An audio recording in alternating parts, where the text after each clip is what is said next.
Fabrice Ketinga for presentation. And we begin with the National Anti-Corruption Committee, because nearly 9 out of the 10 corruption-related cases reported in 2025 were processed nationwide as Cameroon stepped up its anti-corruption offensive through the National Anti-Corruption Committee, CONAC. The figures highlight intensified scrutiny across ministries, public institutions, state projects, and parts of the private sector. We have details with Micheline Bilowa. Here, Mr. Chairman. The results were disclosed during the New Year wishes ceremony in honor of National Anti-Corruption Commission CONAC Chairman, Reverend Dr. Dieudonné Massy Gams, held at the Yaoundé Conference Hall, alongside the presentation of the institution's 2025 performance report. According to the Commission Secretary General, 89.9% of corruption files received through various reporting channels were treated. In total, 8,148 denunciation files were recorded, including reports submitted through administrative mail, email, the toll-free 1067 hotline, phone calls, and digital platforms such as WhatsApp. During the year under review, CONAC organized anti-corruption action plan workshops in all 10 regions, carried out 30 rapid intervention operations, launched 9 in-depth investigations, and installed 2 anti-corruption clinics. International cooperation also expanded, with first-time support from the World Bank and reinforced partnership with national institutions, including the Bar Association. The Commission also announced plans to construct its own headquarters, marking a new phase in the country's anti-corruption framework.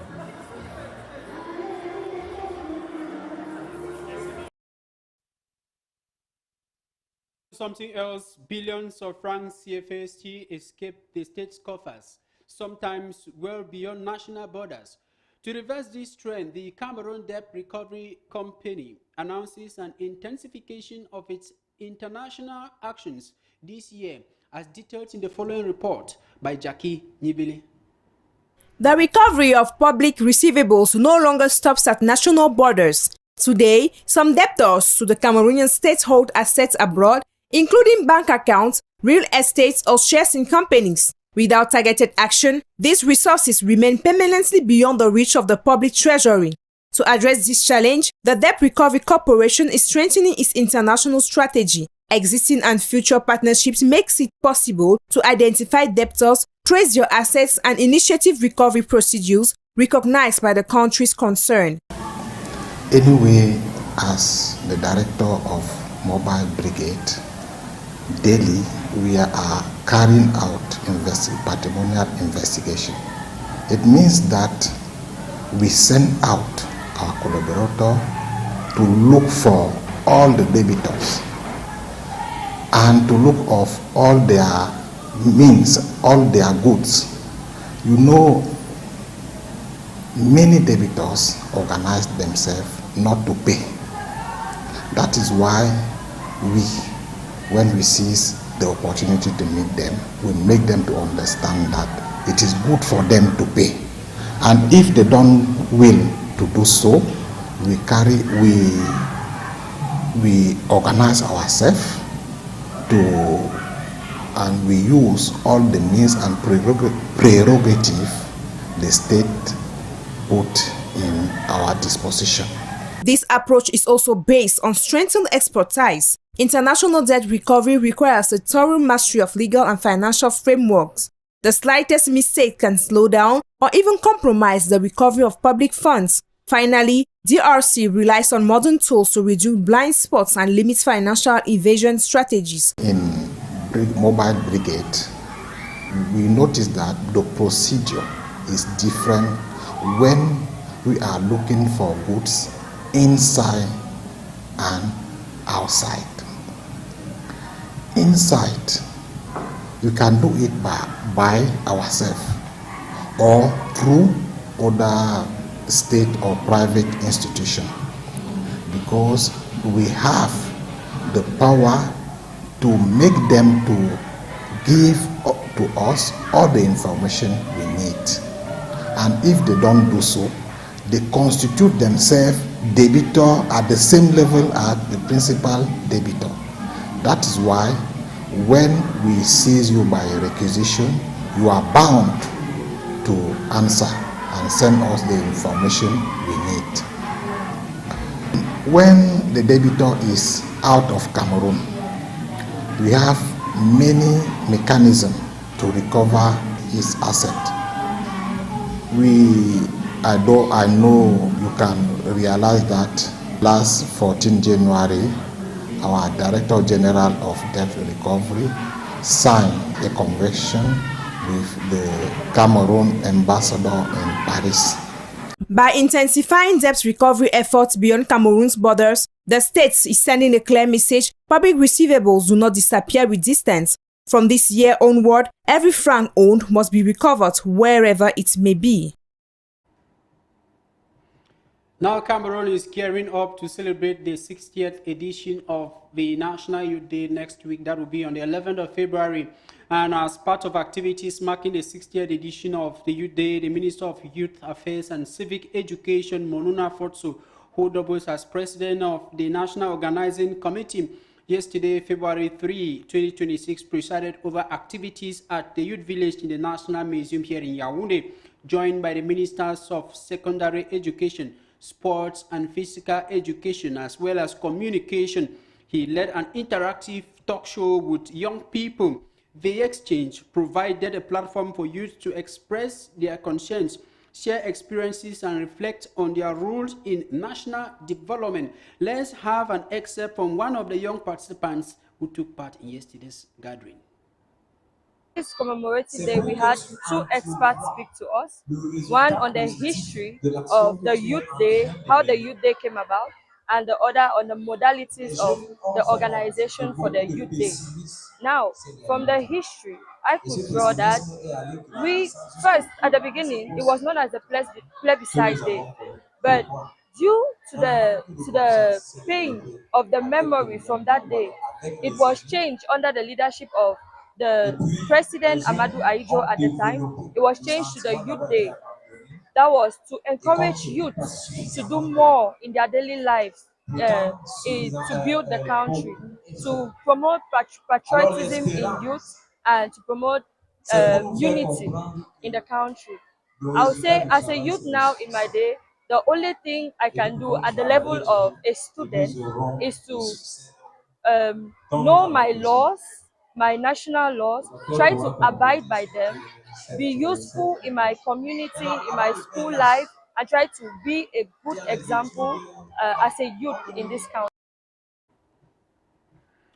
In a related development, the town of Arfanlum has officially kicked off the Central Region's activities marking the 60th edition of the Youth Day in Cameroon, with authorities in that part of the country calling on young people to stay engaged, responsible, and development focused. We have details with Micheline Bilowa. The Central Region's Youth Day Week has been officially launched in Arfanlum this February 3rd, 2026, during a ceremony chaired by the governor of the Central Region, bringing together administrative officials, mayors, regional councillors, and local elites of the Mefu and Afamba division. Organized by the subdivisional officer and the Arfanlum Council, the event recorded the presence of several municipal authorities, including women mayors of the Refel Cam Network, supporting Arfanlum Mayor Marie-Angèle Meyanga. The governor was welcomed by an enthusiastic crowd from different villages of the subdivision, illustrating the importance of the celebration for local youth. Colorful cultural displays marked the ceremony, with traditional dance groups and school performances. Pupils of the Inclusive Public School of Arfanlum sang the national anthem in English and staged a civic-minded sketch titled God Sees You, earning strong applause. Interactive exchanges between youths and sectoral officials also highlighted responsibility and civic engagement among participants. A symbolic tree planting followed the inauguration of the Youth Day 60th anniversary street, while the mayor handed over the keys of the town and presented priority development needs. More sporting and cultural activities are scheduled throughout the Youth Week in Arfanlum.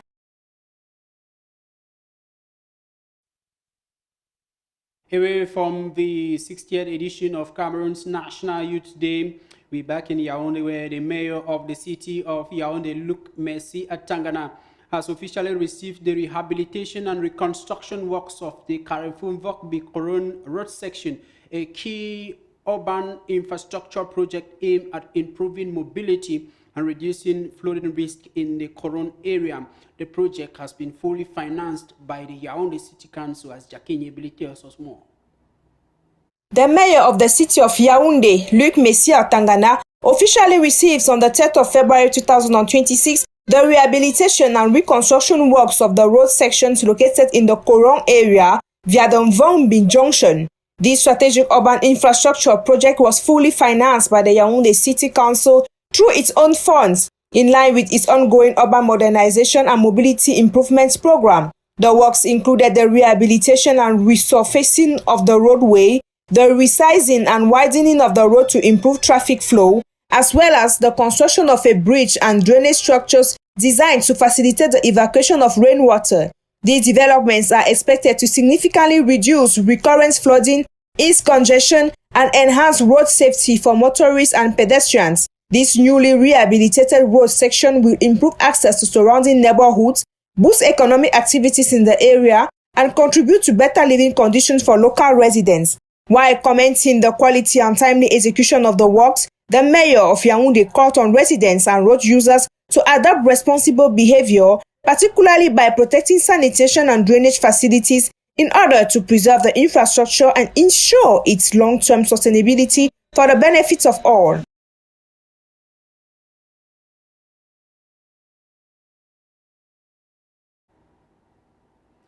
On to one of our top stories.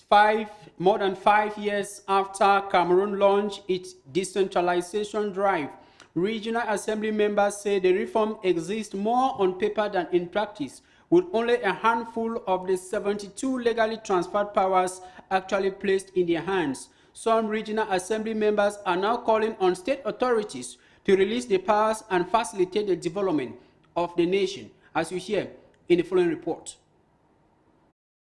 Cameroon's promise of decentralization was meant to empower regional assemblies to take charge of local development, to fix roads, upgrade hospitals, improve schools, and give citizens tangible stake in governance. Yet, over 5 years in office, many elected regional assembly members are discovering a harsh reality. The powers promised by law exist on paper, but in practice, key competencies remain tightly controlled by central ministries in Yaoundé. As far as transport is concerned, we are still awaiting our specificities on the competencies that will be devolved by the central government. So we are handicapped in that area with transport. We are expecting that in the course of this mandate, more powers, competencies, and specifications will be transferred to the region. The result is frustration on all sides. Out of 72 competencies, only 6 competencies have been released to the regional assemblies. I want to call on all the ministers, members of government, who are still holding tight to competencies that are supposed to be transferred to the region, to immediately do so, because it is going to help the regional assembly to be able to attain that peace and the way forward which we are talking about here. And so out of the 72, only 6 have been transferred after 5 years. So that is to... Those who voted for change see empty promises, slow projects, and underperforming assemblies. Local leaders, meanwhile, are caught in a bind. Every project proposal, whether repairing a collapsed bridge, funding a local clinic, or expanding a school, is met with the same bureaucratic roadblock awaiting authorization from Yaoundé. For a regional assembly member eager to serve, this creates a moral and political dilemma.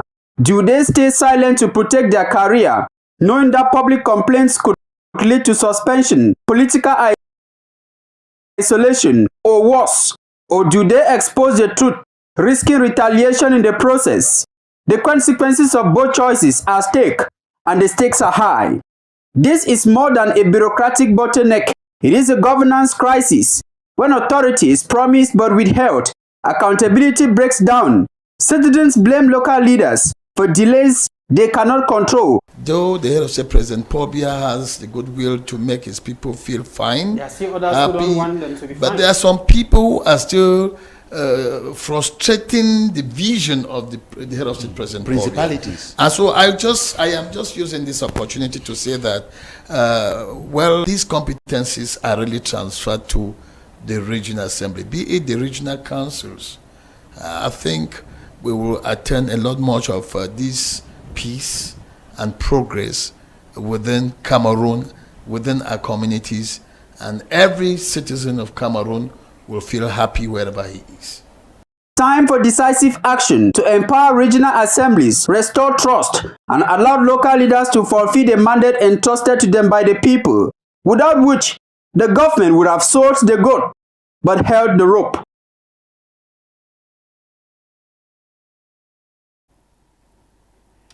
In the Northwest Regional Assembly, the President of the Northwest Regional Assembly, His Royal Majesty Fon Amidunji, has officially resumed work. This follows the handing over of his office keys and card documents by the President of the Executive Council, Professor Fru Angwafo III, during a brief ceremony which held in his office on Monday, February the 2nd. Let's have an excerpt of that handover ceremony. After the working session with the bailiff representing the state, we are glad to give you the keys of the service car to the Vice President, the keys and of course the car documents, keys to your office. Congratulations. The handover ceremony of the keys and card documents of the President of the Northwest House of Chiefs. And now on to this moment of recognition on the 6:30 p.m. news. Peace builder and humanitarian leader Esther Omam Jomo has been honored with a prestigious traditional title in Bamuso, that's Ndian Division, Southwest region of Cameroon, in recognition of her long-standing commitment to peace building, women's leadership, and community development across Cameroon. We have details in the following report. In a colorful and symbolic ceremony in Bamoso Subdivision, Ndian Division, Southwest region of Cameroon, recently, peace builder and humanitarian leader Esther Omam Jomo was honored with a prestigious traditional title in recognition of her long-standing contribution to peace and community development across Cameroon. Community leaders, traditional authorities, and representatives of state institutions gathered on January 31 to confer on her the title Moineni Muahbarina, meaning light of women, an honor bestowed by the Balondo women alongside the entire body of chiefs of Bamuso. We the Bamuso chiefs are here today to recognize our illustrious daughter, Madame Esther Jomo Omam. The distinction celebrates her sustained effort in advancing women's leadership, humanitarian response, and social cohesion, particularly in conflict-affected and vulnerable communities. Esther Oman is widely known for her grassroots peace-building work that centers on dialogue, inclusion, and the protection of civilians, most especially women and girls. Over the years, she has supported community mediation initiatives, helping divided groups find non-violent solutions to tensions. Her work has also strengthened women's participation in local peace processes, ensuring that women are not just victims of conflict, but active decision makers in resolving it. Through her humanitarian engagement, Omam has contributed to support system for displaced families, survivors of gender-based violence, and conflict-affected children, linking emergency response with long-term community recovery. Her approach blends advocacy with practical action, promoting social cohesion while addressing the daily realities faced by communities living with insecurity.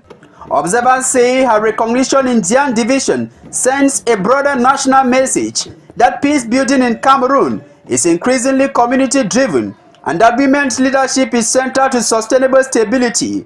Her work reflects the principles of women, peace and security agenda, which calls for women's full involvement in conflict prevention, resolution and post-conflict reconstruction. Speaking after receiving the title, Omam Esther expressed gratitude for the honor, describing it as a sign that consistent service to communities, even under difficult conditions, does not go unnoticed. The conferment of Mwani Mwabarina stands not only as a personal milestone for Esther Omam, but also as a powerful endorsement of inclusive leadership and grassroots peace building as pathways towards a more united and resilient Cameroon.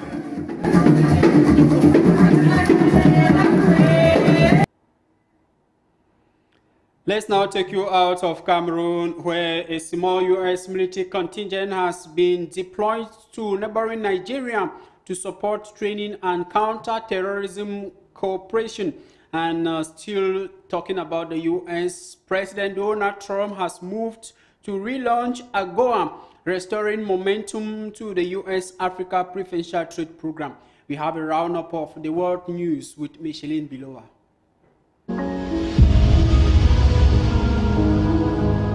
A small contingent of U.S. military personnel has been deployed to Nigeria as part of expanded security cooperation between the two countries.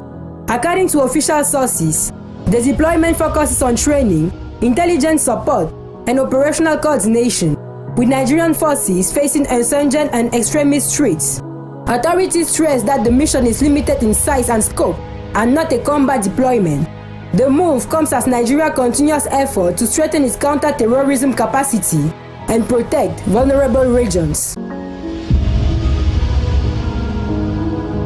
In the Democratic Republic of Congo, the AFC M23 rebel movement has claimed responsibility for a drone attack targeting facilities near Kisangani Airport. The incident marks a new level of escalation in the conflict of dynamics in Eastern DRC, with armed groups increasingly using advanced tactics. Congolese authorities condemn the strike and say investigations are underway, while security has been reinforced around strategic infrastructure. The claim raises fresh concerns about regional stability and the spread of armed group capabilities. U.S. President Donald Trump has moved to put the AGOA, the African Growth and Opportunity Act, back on track after months of uncertainty over its future. AGOA grants eligible African countries preferential access to the U.S. markets. Officials say renewed political backing could stabilize trade relations and reassure exporters who depend on duty-free access. Analysts